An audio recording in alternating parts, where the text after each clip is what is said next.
मारा ही गया है ना, एक हिंदू को मारा गया है ना, एक हिंदू को मारा गया है, तो मुझे बोलना है कि इतनी हिम्मत जाके नल बाजार और मोहम्मद अली रोड में दिखाओ ना।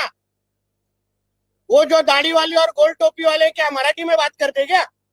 शुद्ध मराठी में बात करते क्या?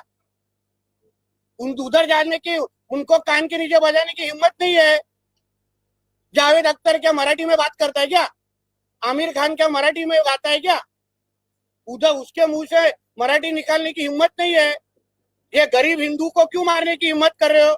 ये सरकार हिंदू ने बिठाई है, हिंदुत्व विचार की सरकार है, इसलिए इस तरह की कोई भी अगर कोई हिम्मत करेगा तो हमारी सरकार भी तीसरी आंख खोलेगी, इतना मैं कहना चाहता हूँ। हिंदू राष्ट्रामध्ये हिंदूंना फूट पडण्यासारखी आहे।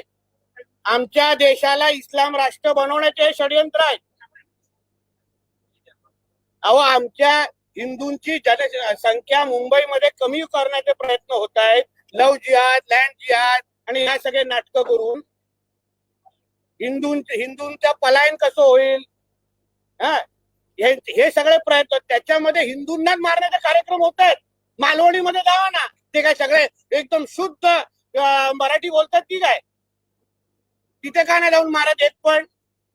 हे जे कोण छाती ताणून बोलतायत ते, जो जो हिंदू के ऊपर हात उठाएगा उसके ऊपर कारवाई होगी। वैयक्तिक वादाचा कुठला विषय असेल त्यावर आपण बोलू शकत, किसका पर्सनल इश्यू होएगा उसके ऊपर बोल नहीं सकता, मगर अगर इस तरीके कोई दादागिरी हिंदू के ऊपर कोई करेगा तो हमारी सरकार कार्रवाई करेगी।